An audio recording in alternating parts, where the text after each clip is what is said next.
I got this bird notification. Okay, thank you, Harold, for starting the recording. So welcome to our Week 9 general meeting. We're going to start with our intro PowerPoint with our presenters, Ryan and Jenny. Hi, everyone. Welcome to our Week 9 general meeting. My name is Jenny. And I'm Ryan. And today we will be your intro slide presenters. All right, so this week we have our PTCV question of the week. This week's question is, which part of the NDC number indicates the manufacturer of a drug? So Dana is going to launch a poll. If you all could please vote through there.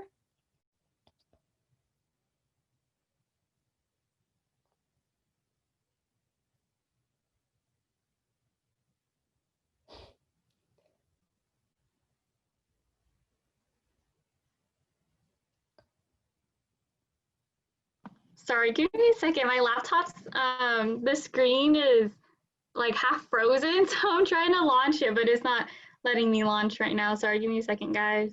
It's okay. If there are troubles, we can just ask someone to volunteer their answer. Yeah. Or you can type your answers in the chat, you guys. Does anybody have an idea or want to share what they think the answer is?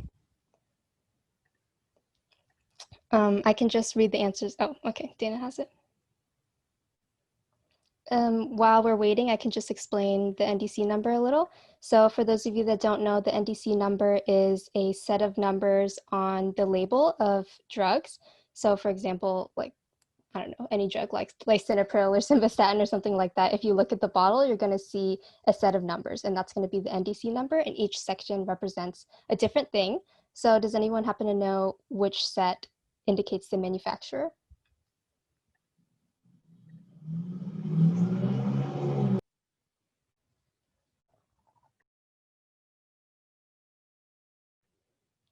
Any guesses?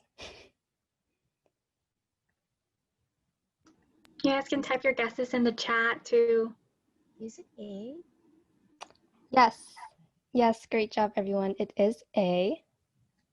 So the first 4 to 5 digits is the manufacturer, the next 3 to 4 digits is the product code, and then the last 1 to 2 digits indicates the package size or the package code. All right, so we would like to thank everyone for coming to our Week 8 Thanksgiving dinner. We hope you had fun eating foods virtually with people and guessing what they all brought. And we hope you enjoyed the bingo game that was planned by Dana. And we hope you all had a safe, warm, and sweet Thanksgiving break. An upcoming event we have is our Week 9 After Social. This will be after this week's general meeting, so right at 7. This will be on Discord, and it would be great if you all could come out to watch an episode of Friends with us. It will be holiday themed to get you in the festive mood.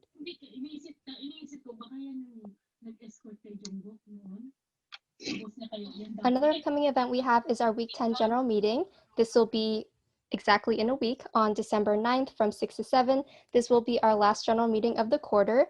We hope you can all come out. It will be the same Zoom meeting as usual. And at this meeting, we will have some fun activities planned by our social chairs to help get us in the holiday spirit. And we will also find out who our interns are. If you did apply for the intern program, please remember that this is mandatory for you to attend. And if you are a paid member, you will receive a stamp for attending, but if you have any questions, please contact our EVP, Dana. A volunteering opportunity we have is one with OCPHA. OCPHA stands for Orange County Pharmacists Association. If you went to our weekly general meeting, then you're familiar with Dr. Hada, and Dr. Hada is a part of OCPHA. He's working with us to try to pair our interested general members with a pharmacy so that they can gain volunteering experience and just experience in general in pharmacies. This is offered to members who can volunteer in Orange County. If you are interested, please fill out our Google form. Please note that spots are limited in certain areas though, and there's no guarantee that you will be matched with a pharmacy. If you already filled it out, please note that he is working on it, but as you probably know, he's very busy, so it is going to take some time. If you have any questions, you can contact me at my email. We are very excited for our PPS sweaters or hoodies. If you would like to match with us with these cute hoodies that our Publicity Chair Christine designed, you can fill out our sweater pre-order form. On this form, you can find all the details. And if you do choose to get one, you can fill out the form and then pay us through our Venmo. And then you will receive order confirmation, and we will arrange for you to pick up your sweater or receive it in the mail. But please note that this will not be until winter quarter comes around because we are pre-ordering them. The deadline to place your pre-order will be Wednesday of finals week, or December 16th at 11:59 p.m. If you have any questions, comments, or concerns, please contact our Publicity Chair, Christine.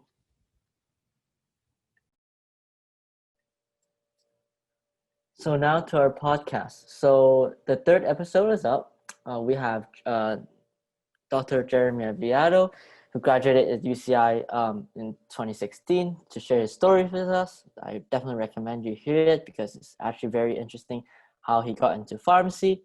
And also, if you have any other questions or concerns, please feel free to contact me. And as the end of the quarter approaches, it will be highly appreciated if you fill in a quarterly survey to help us let us know what you feel about our episodes and what would you like to see in future episodes. The link for the quarter feedback survey is in the email, and it's also in the link description of the where the episode's at. So thank you for all the support for this quarter, and we look forward to hear from your feedback and improve the quality of our episodes in the future.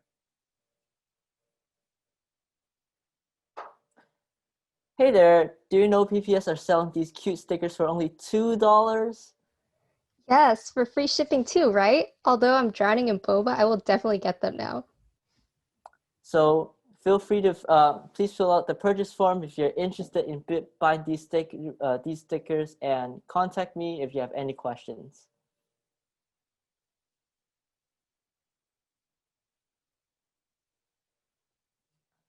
One of the upcoming events we have during the winter break is the winter retreat. It will happen in Sunday, December 20th, 2020, and it's going to be virtual from 3 to 8:15. And why would you like to attend this event? It is a great event to bond with your fellow PPS members, to have some fun games and create unforgettable memories, even though if it's online compared to last year where we have time in person together. So please feel free to fill out the Google form by December 19th at 11:59 to register for the event, and paid members will also receive a stamp for attending the event. So if you have any questions, comments, or concerns, please feel free to contact our IVP, Alyssa Mills, at her email. Another upcoming event we have during the winter quarter is our 8th annual Pre-Pharmacy Day. It is a great opportunity for you to be able to connect and network with pharmacy school representatives and know more about their program. So this year it will be virtual, and it is going to happen on Saturday, January 16, 2021 from 9 a.m. to 12:30 p.m. If you're interested, please fill out the Google form by January 9th at 11:59, and please contact our ambassador, Tyler, at his email for any further questions. And if you're a competitive or non-competitive league player who likes TFT a lot, please feel free to fill in this interest form to let us know if you're interested in potentially participating in a PPS at UCI / times PPS at UCSD, who are currently planning to host a TFT tournament. So a quick note that this is just an interest form to help us get how many people are interested in the event, and an actual sign-up form will be prepared and announced if the event proceeds. So if you have any questions or concerns about this event, please feel free to email our president, Jenny, at her email.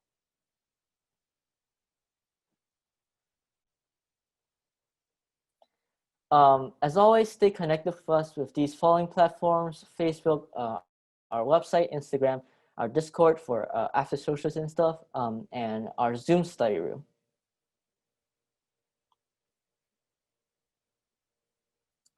And now please welcome Dr. Micheal Dietrich to present his slides for today. I can unmute myself here. So I like that. I like the Mickey on there. That's good. I'm still missing Mickey at this point, although we cheated and went to Florida. We cheated on California and we're sorry.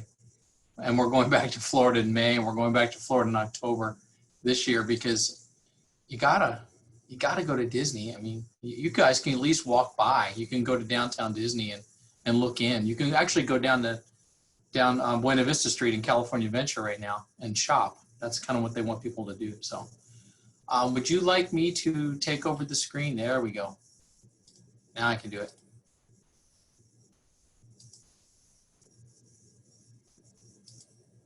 All right, are you all seeing my screen with what it should look like, which is the College of Pharmacy? Perfect. I miss you guys and I miss coming out there, not just because of Disney, because you are by far the best group I've ever worked with, ever. And I say that every time and I mean it every time.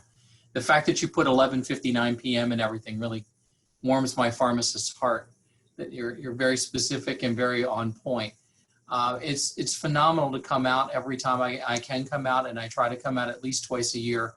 We'll do it this way now. We'll do it in January, and I hope after January, maybe into the new quarter, towards the end of spring quarter, maybe there's an opportunity to actually have live visits again, and I think that'll be great.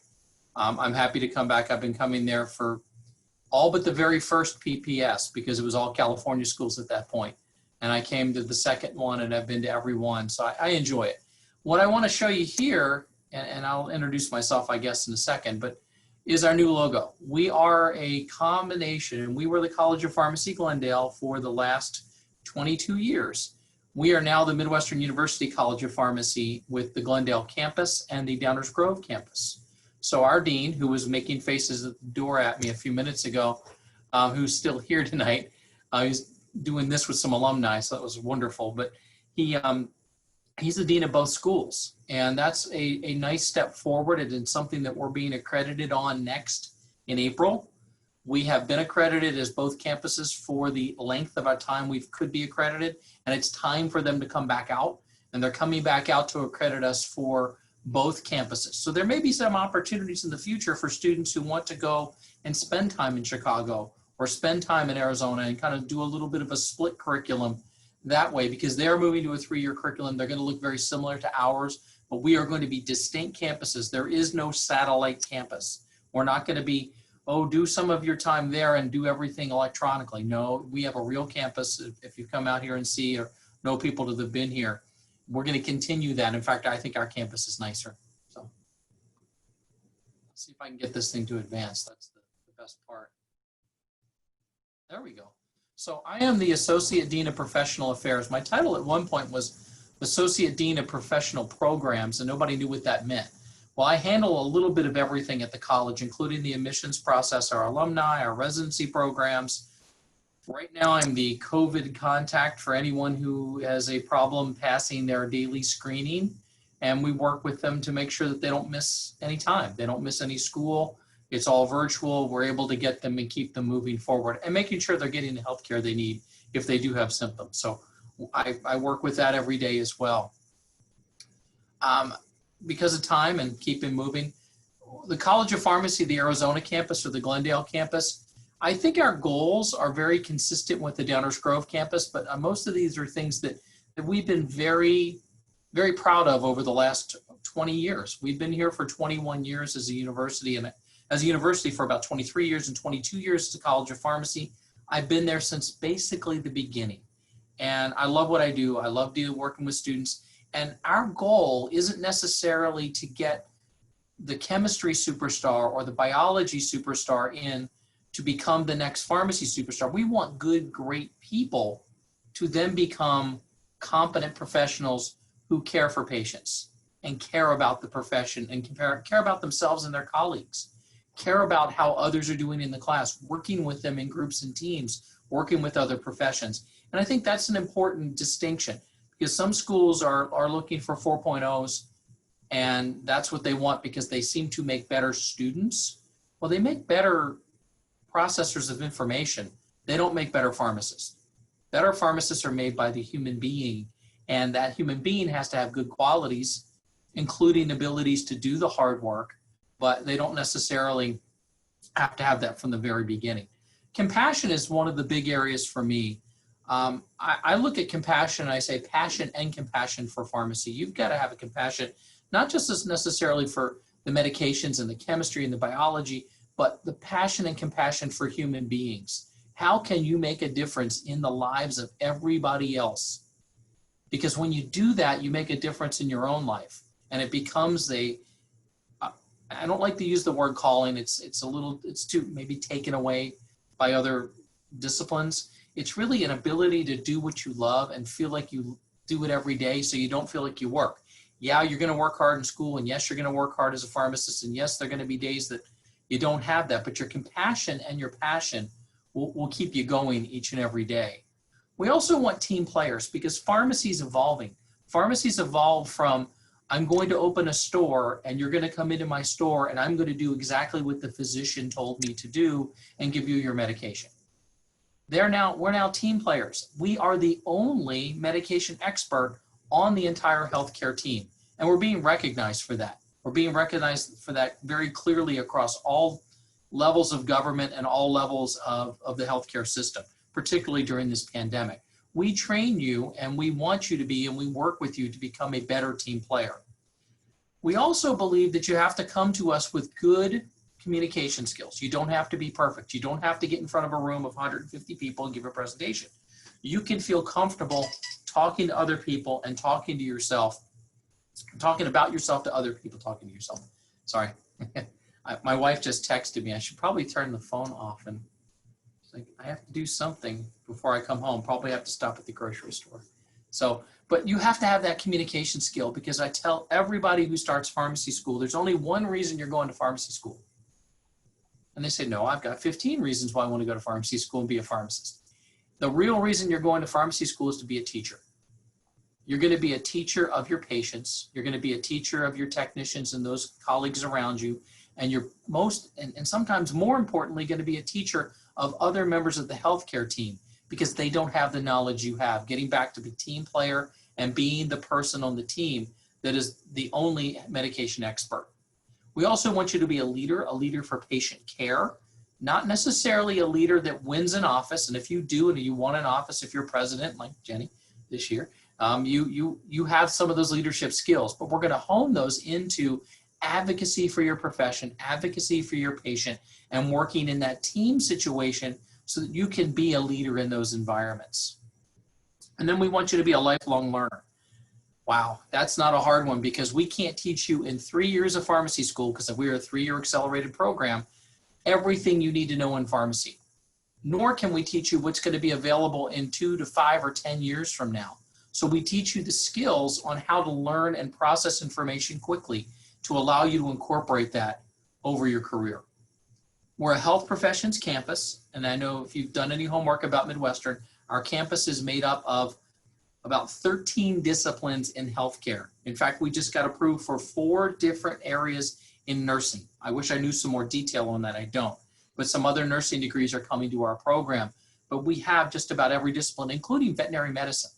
And our students can rotate in the veterinary clinic and work with animals. It's kind of a neat and unique area, because there are not a lot of veterinary schools in the country. UC Davis has one, but they're not Colorado and some others, but we're one of the few in the country.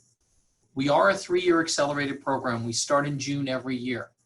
And our sister campus at Downers Grove is going to be starting with the June start program coming up in June of 2021. Therefore, if you're working on prerequisites and getting stuff done, you need to have them done by June of next year, or June of the year that you're applying. We're a teaching-focused university. We want you to learn from our faculty, and our faculty are experts, and we believe learning from them is the most important part. You're not learning from graduate students.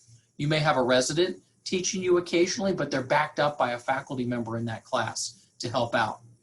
We love doing research, and we do a lot of research, but that's not the primary focus of our university. Our university is a teaching university to graduate exceptional pharmacists, exceptional whatever healthcare discipline the rest of the campus is doing. And that can be DO, dental, podiatry, PA, nurse practitioner. There's so many different areas. We have the active learning and co-curricular activities to keep you engaged and make you into a better professional. In fact, our co-curricular activities include over 20 different student organizations. Those student organizations allow you to develop your leadership skills, interact with faculty, and give back through community service. Although a lot of that's been curtailed, at least for the last few months, we still have that as our mission and our focus for each of our organizations. We also have a very good support system for students, both through tutoring if necessary, and also through our student organizations and through our student services, where you should never feel like you're out there alone. We have the support to make you feel like you're part of it, and we work very hard to make you feel like you're part and fit in to a team, because we know people are coming from all over the country. In fact, our class last year, for the first time, was about 50% from Arizona, the rest from everywhere else, California being the second most common. We have advisor groups, student government, professional organizations. We want you to be involved. And I tell students when they come in the door, you can get a 4.0 in pharmacy school and not land a good job or residency. You can have a 2.5 or a 3.0 in pharmacy school, get involved in different things, and be part of the fabric of pharmacy in our community, and you'll have job offers all around you because you are part of that, and getting involved will do that. We also have an incredibly supportive alumni. Many of them come back and teach in our classes. Many of them, a vast majority of them are preceptors. It's really wonderful to see them practicing and then taking students as part of their mission of being a preceptor, being a pharmacist. Part of the oath of a pharmacist is to be an alumni of a school or to be a graduate who gives back to the profession. And giving back to the profession in many cases is taking students and training the next generation. We also have those clinical partners. We have clinical partners in California. In fact, we have tremendous number of students right now rotating or hunkering down in California, depending on where they are.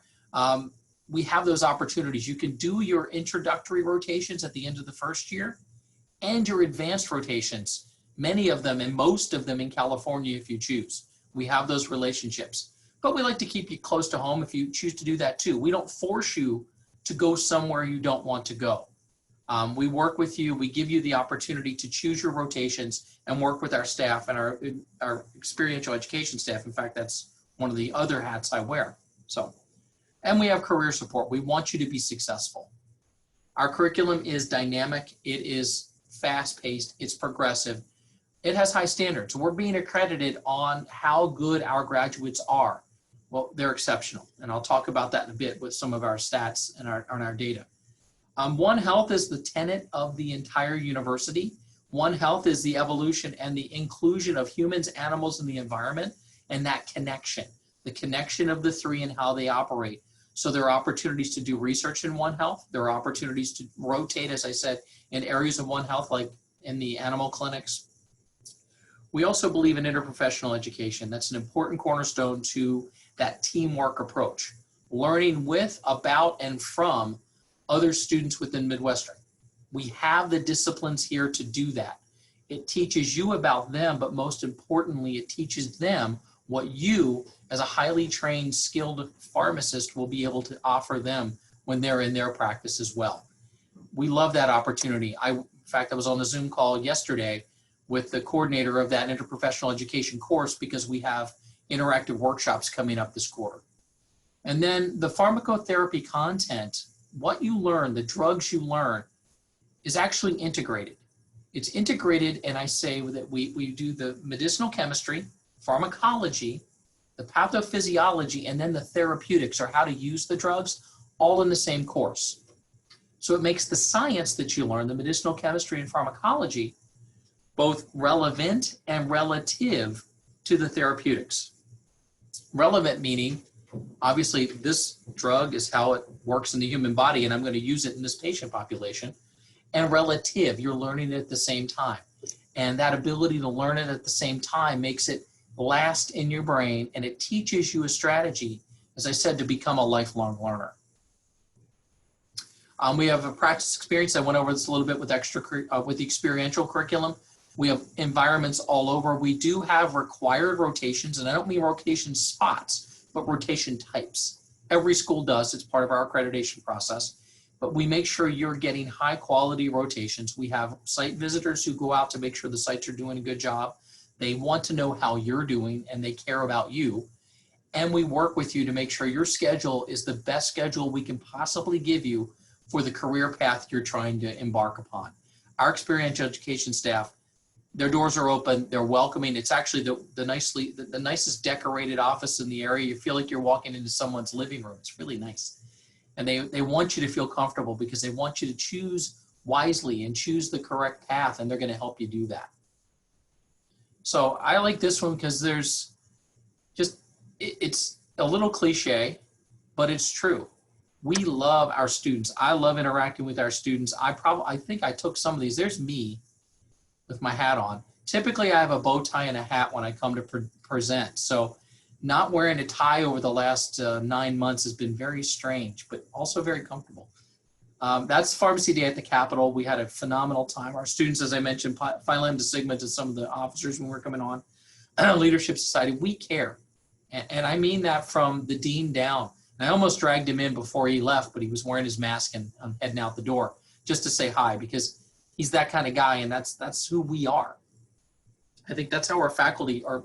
They don't come here if they don't want to be a person to make a difference in the lives of patients and their students that they're training.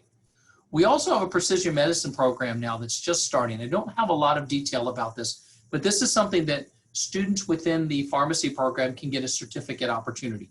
We are also looking at a dual degree in public health, Masters of Public Health.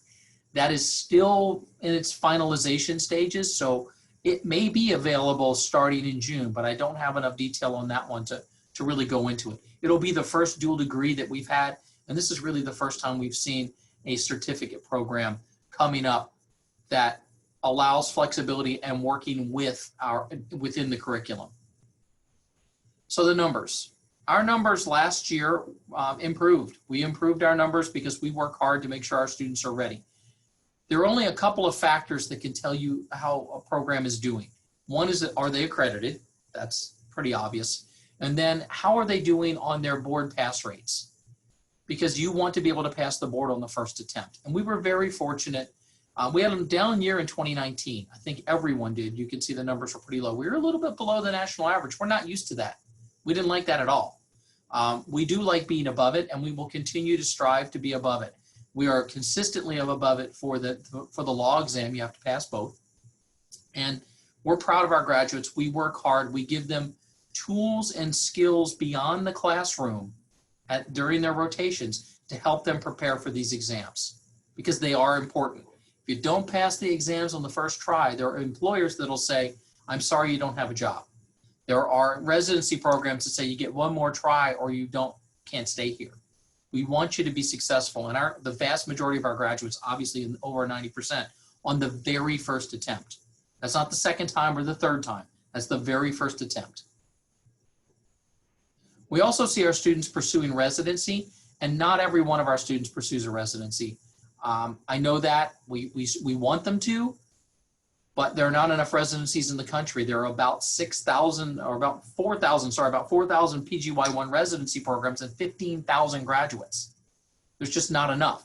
But for those who wish to pursue a residency, we have an intensive program of preparing you for that through interview training, through CV training, and choosing the right rotations and getting ready academically with the right electives.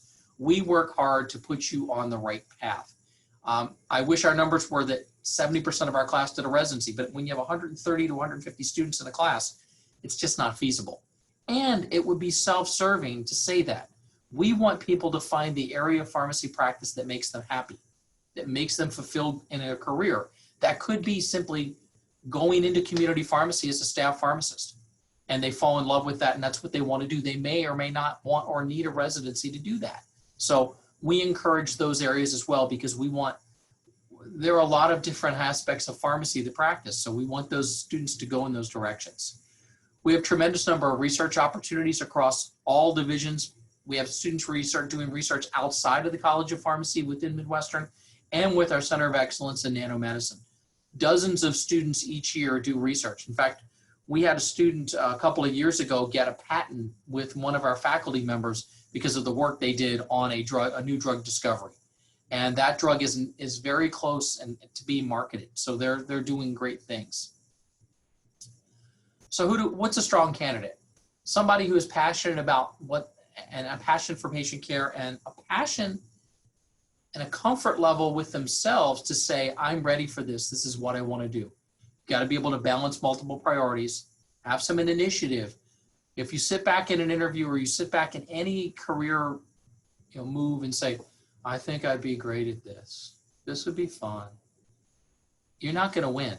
You're not going to get that opportunity. You're going to get that opportunity by talking about yourself, being passionate about yourself and about your career and what you think you can offer.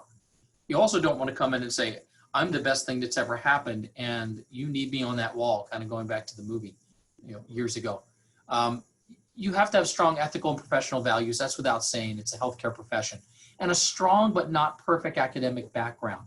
We know that if you've gone to UC Irvine, a 2.3 at UC Irvine, in our opinion, is like a 3.5 at community college. You guys get very, very difficult classes. And you do very well. Even if you get a C in those classes, you do very well in pharmacy school. We know that. We've seen that consistently through folks who've come from UC Irvine and some of the other UC colleges. So you have that background. Don't think because you've gotten a C in organic chemistry that you're not qualified for pharmacy school. It is absolutely not true. You got a D, and I retake it. But you got a C in organic, you still have a chance. There may be schools that tell you don't, but there are a lot of great schools out there that are going to give you that opportunity because you've come from UC Irvine, because you're part of this organization, and that you've shown, I'm dedicated to this. This is important to me. So we make really fast admissions decisions. We start our admissions process in July, and we roll all the way through to May if we have to. But we're interviewing people daily. Right now it's virtual, or we're doing it once a week, and it's typically virtual. We'd like to see some live interviews by the end of the cycle. I'm not sure it's going to happen. We make a decision that week. You have time to make your decision over a course of a month or two, and then get ready for pharmacy school in June if that's something that matches for you and for us. We want you to match and be in the right program. Midwestern's not for everybody, but there are a lot of people who do exceptionally well here. So there's a list of who we are. That's me at the bottom. You have my email now. It's being recorded. Our dean is Dr. Emerson, and Sean Tennett's our associate dean of academic affairs. She works with the curriculum. She works with students. She works with the faculty to set up the schedule, analyzing the curriculum, make sure we're doing the right things. We work as a team here in the dean's office. We have a pretty small dean's office. That's it. That's the three of us. So we work hard. That's why probably I wear so many different hats. So I will stop, and I will stop sharing my screen so that I can see all of your shiny and smiley faces and realize that it's only 6:30 there, so I'm not encroaching too much on dinner. Whew. I talk fast, but I knew I have to because I don't like the sign that goes up 5 minutes. Yeah, I didn't even have time to do the little time reminders. You finished so fast. I've learned. If I know anything, I've learned. And actually, I'm growing my beard back. So I don't know if you saw me last year. I think I had a beard last year. My son loves my beard. But as I learned that the clock is always ticking. That's why it's 11:59 when you have the deadlines. And the clock is ticking. I want to get through it, so I give you time to answer and ask questions because I don't like to go over. When I do, you don't have time to ask questions. So. Of course. So does anyone have any questions for Dr. Dietrich? I have a question. So Yes. I know some students are hesitant when it comes to three-year programs. So I wanted to ask what you personally think is the benefit of three-year programs.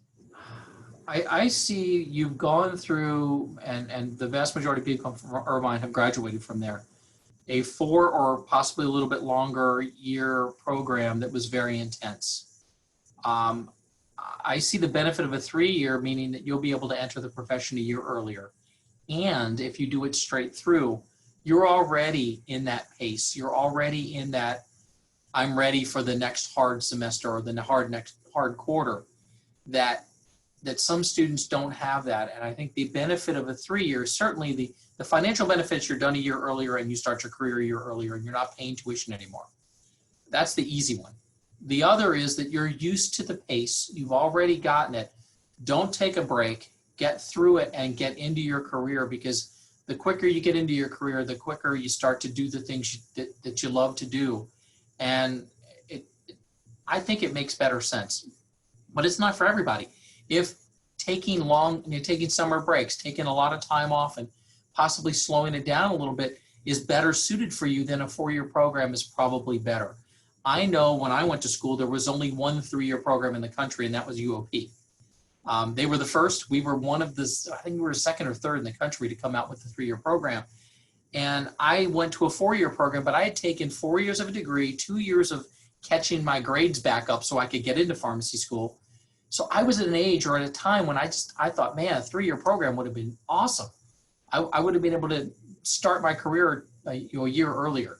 So I think that's a benefit, but it's also tough because we don't have summer internships. You don't have time to work 40 hours a week. You have time to be in school, supplementing that with some work and student activity and student organization. So you really are immersed in pharmacy at that point when you're here. Thank you. Our students are wildly successful, but there are some, when they leave here, they sign that survey that says, I wouldn't have done this again, because they realize that so you have to do a lot of soul searching. When you go to pharmacy school, period, is this the right program for me? And I think that's the questions when you interview. They're the questions you ask them back, maybe not directly, but you ask them questions to get to that information. Ask the students, find out how they're doing and how you think you would fit in. So.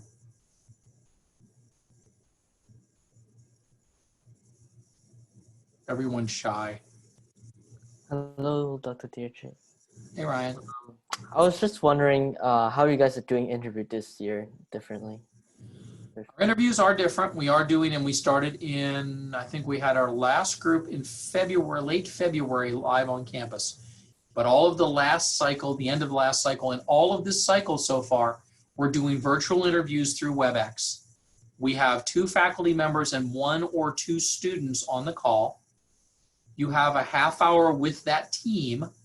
They ask you 4 standard interview questions, and you can find those questions anywhere. And if anybody wants them, I will give them to you. I don't care if you know the questions, but then they want to know about you, that passion, drive, and commitment. So the same that you would have if you were sitting in the room with them, but you're doing it virtually. And they give you time at the end, and we've extended it out by about 10 minutes so that you have time to then ask questions, because we know that it's a 2-way street. This isn't simply trying to grill someone on an interview. It's about finding out who they are, what makes them happy, what makes them go, so that we can say, maybe we are a good fit for them, we'll admit them. Or maybe this isn't the right program because a lot of the things they said don't fit how we teach. So the interviews are really fact-finding for both sides.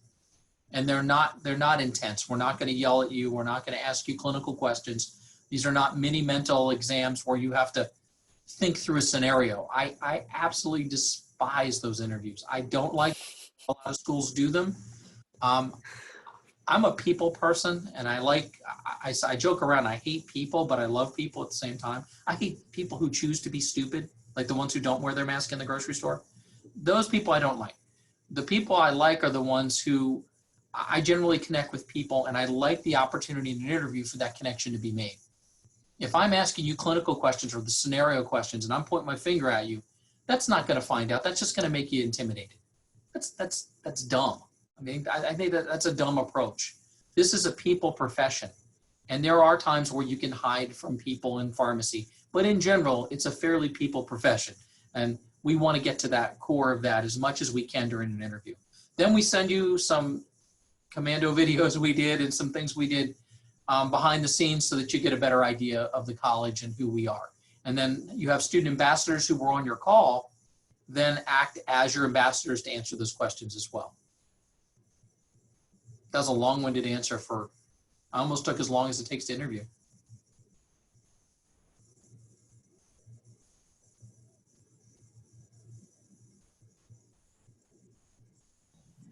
Hi, I have a quick question.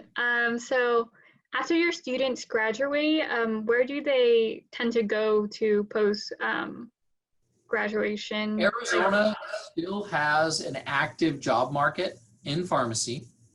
So our chains are still hiring pharmacists. CVS, Walgreens, our grocery store chains are still hiring pharmacists. And right now there's CVS came to me and said, if anybody thinks there are no jobs there, they need to come talk to me because they're looking for people.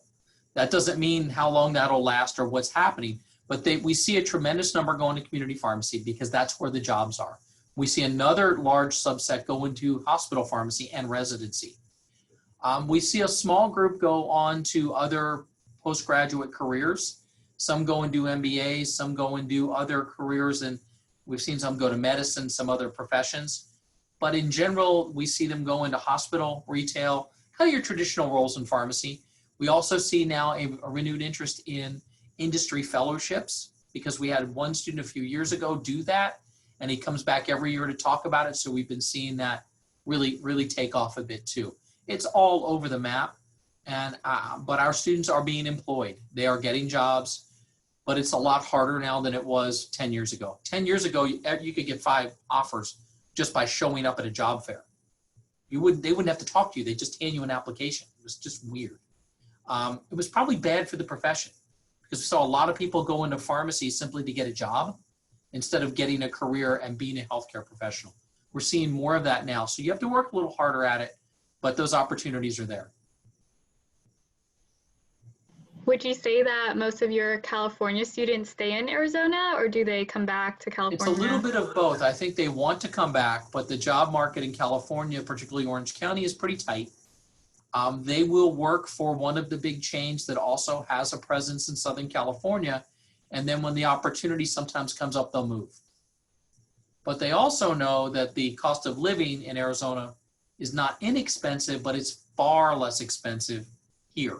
And some fall in love with it and stay. So we do see, I'm surprised to see as many people from California stay here or stay in Arizona or stay particularly in the Valley because they've fallen in love with it. They feel it's a place they can live and have a life and go back to California when they want to because it's 6 hours to Orange County by car.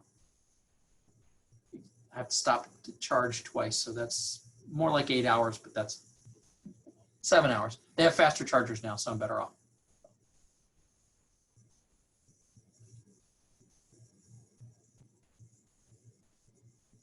No, I don't drive a Prius. Thank you.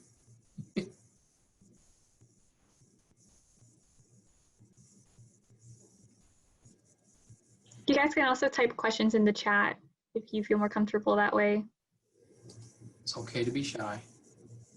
There we go. What's the work-life balance for pharmacists in general? Pharmacists and work-life balance, in my opinion, is a little bit of a misnomer. It's about just in general balance. You're at work when you're at work, and you're not at work when you're not at work. So you try to find that balance. I think pharmacists can find that, particularly in areas like community pharmacy or places where they can go and work a more normal schedule, a 9-to-5 type of job. They are able to leave and go home without that baggage. They may be tired, they may be very busy, they may be, that day may have frustrated them, that day may have worn them out, but they can leave their work. You're not typically on call with your phone buzzing out of your pocket or off the counter because everybody's trying to get a hold of you. There are jobs that will do that to you in pharmacy, but it really matters on which area you choose in pharmacy on how that balance is struck. And historically, it was a very good place to go if you wanted to work part-time and then do other things, have a family. We're seeing less of that because of the job market tightening it up a little bit. We really like to see that opportunity, but we're seeing less of that now. I think we're seeing more people wanting the full-time opportunities. But even as a hospital pharmacist, you're probably not going to be on call unless you're a clinical manager. And you still have that balance. And I think if you love what you do, you find that balance regardless of how busy you are at work. So that's a good question, though. It's a tough one. It's a tough one sometimes to strike. And early in your career, it's a lot harder to strike it, but then you start to learn how to do that over time. I thought I'd learned how to do it for a while, and even in academia, but every day I seem like I have more hats on my head and it gets heavier and heavier. So I did go out of my way. Once every other month we would go away. we would go do something as a family that wasn't work related. Typically, it was come to you or to Southern California and go to Disney, but we go all over. Or if we travel with family for a meeting, I would take that opportunity. Find things you love to do that don't involve pharmacy, and that'll help you provide that balance as well.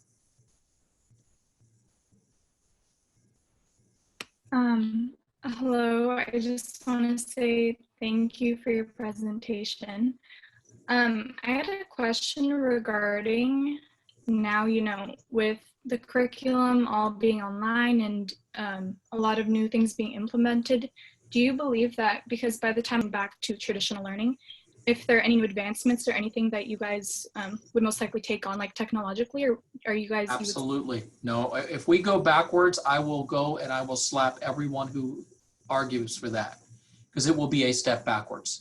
We have made tremendous leaps in the ability to deliver the curriculum virtually, but I don't believe that's the right way to deliver the entire curriculum. There has to be a balance between the two. We are too much of a culture of pharmacy, a culture of healthcare that needs to have people interact in a real fashion. But we still have to be able to record our lectures. We have to make them available to people after the time they've been given. We have to have opportunities to do tutoring sessions or review sessions virtually so that we don't have to have everybody in the same room. We have to keep all of those good things with the curriculum. And in fact, right now we're doing a hybrid curriculum. We're allowing people on campus in small groups, in less groups of less than 50 in the room, because the state of Arizona said education is exempted from the 25 rule and all that. But we don't see that many people in the room. They're socially distanced, they're wearing masks, but they're here for workshops, they're here for labs, and they're also here to take exams. We have done limited exams online. We don't like it. I don't think the faculty like it. We're not sure the platform is as secure as it should be. So we like to have them in the testing center taking exams. So there is a hybrid already in place. So we're doing that, and we're going to keep the best of that virtual learning, that virtual connection, that I can go to Teams and I can dial up the professor and I can talk to them. That's phenomenal. That's why we're here, and we can't forget that. We can't go back to, I have office hours and you didn't come to my office hours, so I'm not talking to you. We never did that before. We can't start trying to do that now. We need to keep the best of what we learned. And I know we will. I know the dean is very much in favor of that. It's kind of the old cliche, you can't put the toothpaste back in the tube, or, once it's out, you can't let it get back in. Well, it won't. I think every program is going to have that piece. But I would be cautionary that if a program goes to total online, I'm not sure you're getting the same pharmacy education or medical education that you would if you had a chance to be in the classroom, around your colleagues, learning from your colleagues in person, going to the cafeteria, grousing about the exam, those things that you do as friends and as colleagues, that we have to have, and that starts with being in the classroom. So thank you so much. Thank you.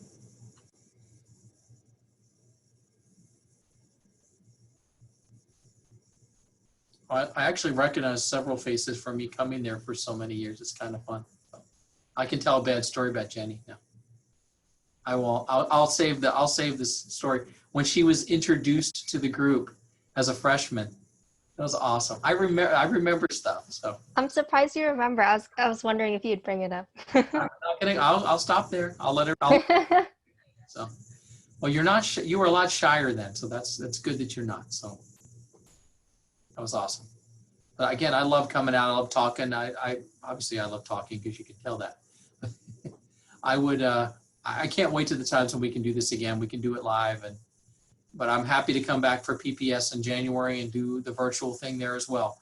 I will make sure that we have students available on the Zoom call that have gone to UC Irvine, because we have several, as many as 10 or 12 some years in our program that have come through UC Irvine, maybe not through PPS. And I've always asked them, why weren't you a member? And they look at me like, oh, I didn't know about it. I'm like, you chose not to know about it. You guys are everywhere. You can't have boba without knowing about you guys. So That's my idea. The next time we have a live event, I'm going to buy boba, just because I have to.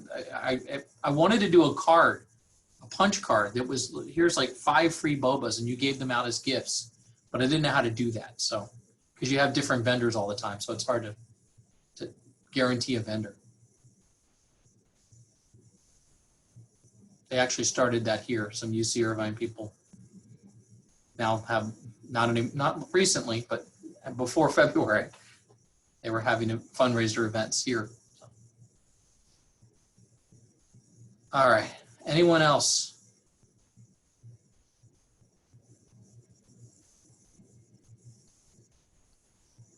Okay. What's the most, someone just typed in, what's the most rewarding thing about pharmacy? I think, I guess I could say for me, but I think in general for most people who are pharmacists, it's that connection with the patient and knowing that you've done something to help them. You've taught them about their medication. You've assured it's the right medication at the right dose at the right time for them, and they get better, or they stay at the level that they wish to stay if it's a chronic disease. You've improved their lives. And, or in some cases, if you're working in a hospital with a team, that you were the one that they came to for the answer, and you were able to provide that answer. That is so gratifying. That is so rewarding. And that's one step short of the patient, but it does impact the patient. It impacts healthcare for everybody. It's the ability to give 100 flu shots or 100 COVID shots coming up over the next couple of months, and knowing that those folks are going to be healthier because of what you've done. Those things are incredibly rewarding.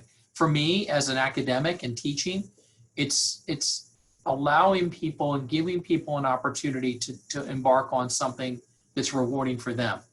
Working with them through the admissions process, seeing them from white coat ceremony all the way through to graduation, it's incredibly rewarding. I think that's, the teacher in me sees that reward. And I get to see the alumni, I get to see them out in public, I get to see them in events, and it's phenomenal. So the job outlook coming up coming in California, outside like Arizona, Washington, I really think the job outlook right now may be as flat as it's been in 20 years. It's not a pretty picture, but it's also not an unmanageable picture. I don't want to paint a rosy picture. I see someone has roses. I can't paint a rosy picture. I can paint a realist picture, is that we're going to prepare you for the jobs that are available, and those jobs are evolving into more and more clinical roles, more and more patient care roles. We're going to prepare you for those, and we're going to give you every chance at those. I see that we may see a little more contraction, but by the time 3 or 4 or 5 years go, I don't have a crystal ball, but I can see pharmacists having that provider status and being part of the healthcare team, being recognized even more, so that those opportunities are higher. The traditional counting pills and putting them in a bottle roll may not be as prevalent. So we are training you for that next generation role, because we know that the older generation role may not be as prevalent. California's been tight. The population, there's a lot of schools in California. There's a lot of people graduating. It's probably going to remain tight. Arizona, Washington State, probably more similar to Arizona. Nevada, more similar to Arizona because the number of schools are less. New Mexico, some other places out west. But still, I wish I had the crystal ball for that. As I joked with people before, I think my crystal ball broke, because every time I shake it, it still says reply hazy. Oh, that's the 8 ball. That's not a crystal ball. So I have one of those somewhere in a desk drawer. I have to pull it out again.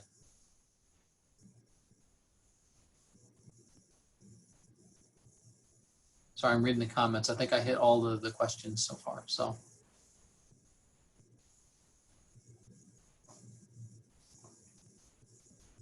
do you guys need gifts or prizes for PPS Day in January?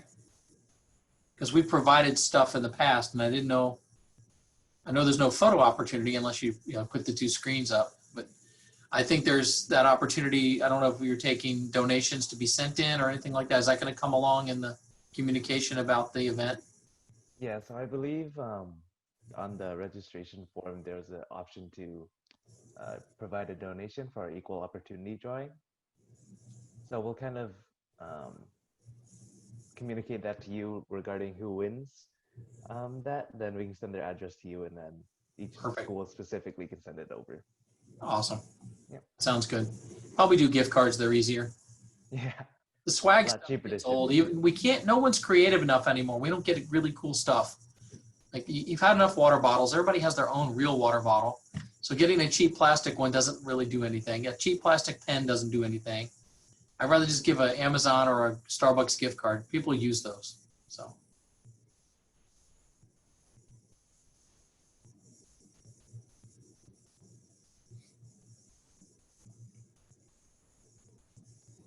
Anyone have any last questions for Dr. Dietrich before we let him go? Because is it 8 in Arizona right now? Almost 8? 4 minutes to 8. Yes, when we changed times, you changed times, we didn't. We were on California time all the way up till November, and now we're on Denver time. It is the most confusing thing for people. Honestly, I wish we didn't change times. I know. And when we do and we don't and everybody else does, that's really confusing for our interview candidates. Oh. I say do not call in and they call in 2 hours, or if they're East Coast now, they're calling in 2 hours early, or like, can you please just come back in 2 hours? That's awkward, but do it because we can't have 2 people interviewing at the same time. So. But I think that's another part of the interview process for us has changed. We are going to continue to offer virtual interviews for those who can't get out here, but we also believe that coming to our campus, seeing the campus, knowing that we're not coyotes and roadrunners and rattlesnakes running through campus. We have a beautiful green treed campus that you would be shocked when you see it. It really is a nice environment. And that's something our president of the university makes sure. Our campus looks as nice as it is comfortable. It's safe. That's an important part of the experience of being here. So we like people to come out. We'd like to see that happen, but we also know that on some cases that can't happen. Therefore, we're going to have to continue some of those opportunities virtually. Again, something we learned from COVID. There's that. I'm usually a glass is half full or half empty. I'm kind of the glass has got water in it, kind of practical. But something. Oh, there's a cute dog in the picture. That's not fair. You can leave it. That's cool. I like that. I have a cute dog at home. He likes to attack me when he come home. He's all 18 pounds. So, but the glass is the silver lining to COVID's been the ability to do things differently and learn from what we've done differently. And that's important. But I don't wish it on anyone. I've heard too many bad stories, and I'm trying to stay safe, and I want everybody else to stay that way too. I've got my mask. See, I even have a generic mask. The only thing you can breathe on and talk at the same time, which is important for me. Well, thank you again, guys, for having me. I am looking forward to January, talking to everyone again, having the opportunity for the breakout rooms. I don't think I was doing a session, but I'd love to be on one of the panels again if we have those again. I think those are fun. I like to hear the other programs scare you, and then I try not to. So. Alrighty, thank you so much, Dr. Dietrich, for coming out today. I know you're a very busy man, but thank you for taking time out of your schedule. This is fun stuff. This is the stuff I enjoy the most. So thank you guys again for having me.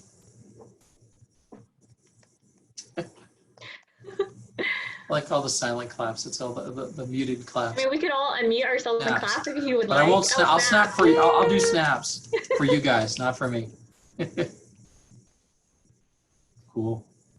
Well, thank you. Should I just exit here, or what do you think we should do? What's that? Because you got some stuff. You're going to do your Discord stuff after this, right? Yeah, we have an after social after that. My son is a Discord king. He's on it all day long when he's not in class. So, and he's 12. Oh, if you 12, see my yeah, name sure on an email or anything, or me linked to Discord, it's him. I promise. I'm not a. I'm stalking you.